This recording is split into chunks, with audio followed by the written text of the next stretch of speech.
Start. So now there's a red button. Okay, so good morning. It is March 31st, and you guys can type in any message you want. If there's a question while I'm talking, I am hoping that I will see your question right away and answer it on the spot. So what you see in front of you is a PowerPoint called Elements of Design. It's in your red folder marked graffiti. And we're going to talk about the first. Oh, I'm doing something. You guys got to mute or else we might echo. Okay, thank you. So we're going to talk about the first project today, which is the graffiti project. Doesn't have to be graffiti, but it's more about, first of all, me learning your name. And text can be an art form. So if you ever see graffiti written on the side of trains or on brick walls, those are all tags. They're called tags, so they're names. So I have a script here. If you see me looking sideways, I do have a script right here of what I'm going to do. Before I talk about the PowerPoint, I'm going to turn myself around here. I actually created a little whiteboard. I don't know if you guys are going to see it. I'll try to make the video bigger. But for now, I want to show you the 4 projects that you're going to do. So if this was a normal situation, you would have 6 projects, but because we've lost some time in the trimester, we have, there we go. We have 4. So here's Autumn. Her name is Autumn, and she made autumn, right? So she made autumn leaves. She made a bare tree. So notice that the meaningful object for her was the season. She liked that season. And so this is an example of someone's graffiti work where they put their name in an atmosphere or a sense of space. Brenna did 2 things in her art. She put a piano keys. Do you see the piano keys in the letters N? So those are her piano keys. And then all these bubbles are designs that she liked henna. So she did these henna designs. It was really fun. And notice that her writing, okay, so if Autumn is shapes in her letters, she did line. See how fine her lines are? It's like she did script with her name. So think about that too. Is your name going to be under the shape category or the line category? There are 6 categories. I'll talk about that. You see the 6 on the screen with elements of design. Here, let me make this a little bigger. There we go. Here is Jillian. And Jillian did rain. She liked rain. She loves when it's storming outside. So she did a raindrop and put her name in it. So that's the whole thing of, do you do the object, then the text, or do you do the text, then the object, right? So in her case, she did all this rain stuff. She even made rain looking like linear, right? So the word line, see how line is on the screen? That's how she did her line, is rows of rain. And then she put her name in it. Max was all about video gaming, right? And at this time, the movie Tron was going on. So he did this whole matrix of a landscape, the mountains, everything is very geographic, or it's like a geography of lines.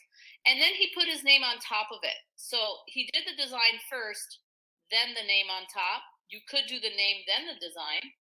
For instance, Keely, I think Keely's a senior this year.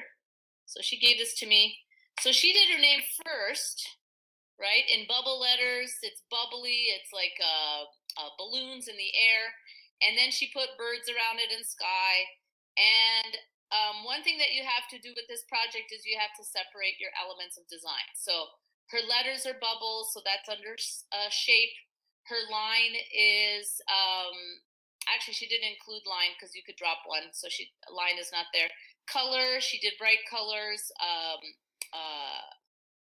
You could say that she did bold colors, right, instead of soft. So you're describing what you're doing.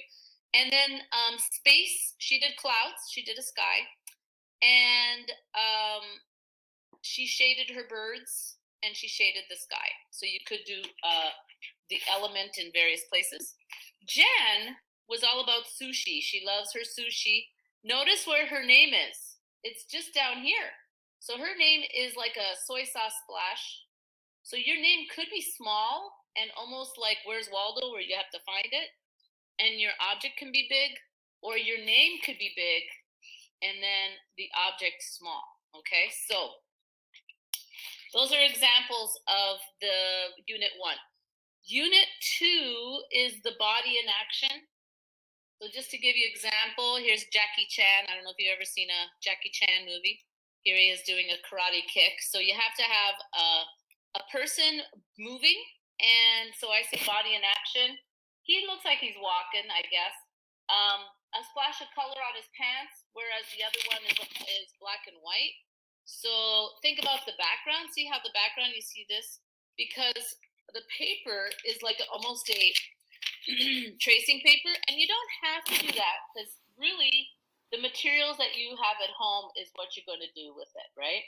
So this is all marker. It's supposed to be a marker assignment, but if you want to do it in pencil, even if you want to paint it, I want you to find a body in action that you can put patterns on it. So it's about texture. Texture, another word for texture, is pattern. Then the landscape. The landscape. So here's some examples. I'm going to do a demo for you guys can see. Mondays will be my demo days, so that's why I'm not going to be doing a lot of writing today, or drawing, I should say. So, but if you want to, just email me what it is that you want to see from me. But here's some chalk landscapes, mountains, anything kind of outdoorsy is what I'm looking for, tropical beaches. Now notice that they're all chalk. Here's another example. Okay, this is like a city line. Notice that the city is last. You don't do it first, you do it last. So you're just kind of covering it up with color. You could do colored pencil. You can do even straight out pencil. That's fine too. And maybe do a hint of color. Like if I did this one in pencil, I probably would have a little, what do you call it? Like a little log cabin that's red. Okay, so that's Ava P did that one. All right, and then the last one, hopefully we're back in the classroom because it's a painting project, but it doesn't have to be, like I said. So here is Cameron's dog. So Cameron chose a pet for his animal, and he made his pet very small, so he actually had to draw the room around his pet. You could make it very big, and you can emphasize, right? So this one, the eyes are emphasized. They're bigger than they normally are. I remember somebody did a giraffe in a rainbow polka dots with the giraffe pattern. So there's a lot of different things you could do. Imani did this one last trimester. Hey, Imani. He did a white tiger. And so the black stripes are last. So any kind of detail you do last when you paint. But if you're doing colored pencil or marker, then that's not the case. So you got to pick an animal, zoo animal, pet. I even suggest that people do a little sketch of it before they actually do the full deal. Okay, so yesterday I had you practice. You practiced, some of you guys practiced with the alphabet that was on the red folder. So if you open up the graffiti red folder in Schoology, you'll have like all of these pages printed for you or scanned. So it shows you step by step on how to do an actual graffiti one. Okay, so arrows, you put those arrows in later. Okay, so let me show you this PowerPoint here real quick. The color, you could do the color in monochromatic color, so let's say just shades of blue, or if you're just going to do it in pencil, then that would be shades of gray, right? Primary colors are your yellow, red, and blue, so you can be very specific to, that's called color theory, so you can be very specific to what color theory you're going to do. Maybe it's just secondary colors. If you split this color wheel in half, you have the warm colors up here, cool colors down there. So I don't want you just to willy-nilly do color. I want you to kind of think about, if you are going to add color, to think about that. You only have to do 5 out of the 6 elements. Next one. The next one is shape and form, right?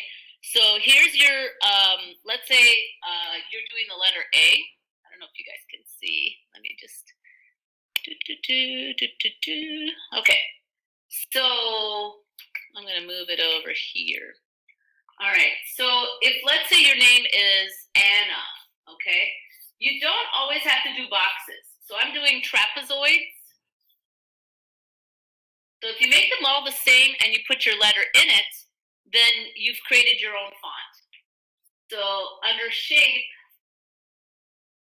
Anna could be in anything, right? Just like Keely with her bubble letters, you could do a bubble. So I'm gonna do balloons. Okay, so if I do Anna as a bubble, then I could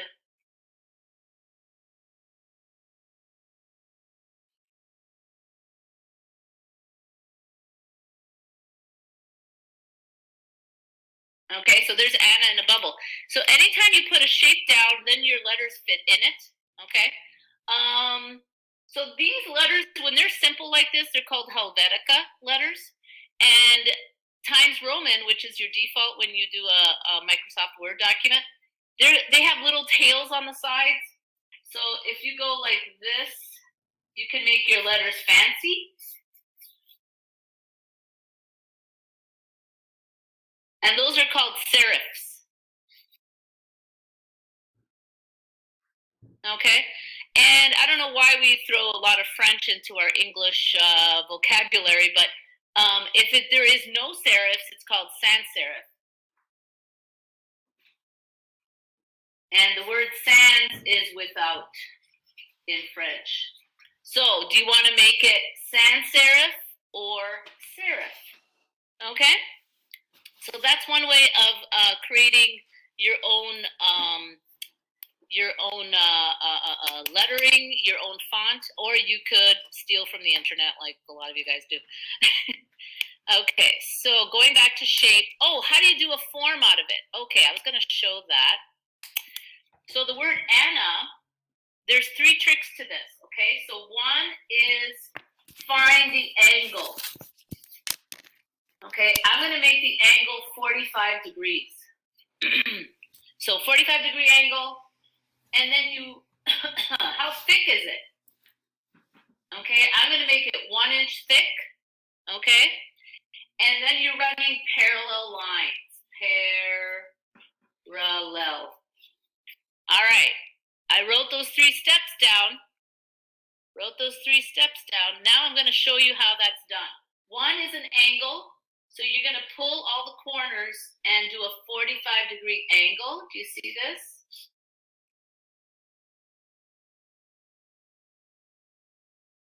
So pulling corners. I can't pull this corner, it's not going anywhere. This one is going somewhere. Pull this corner, okay? And I'm pulling it 1 inch thick. Notice that all of them have the same thickness to it. You could make it infinite, right? So if I kept pulling the line, then it would be Anna infinity, okay? So that's one way of doing it too. So now you run parallel lines. What does that mean? If this is a straight line, then that's a straight line.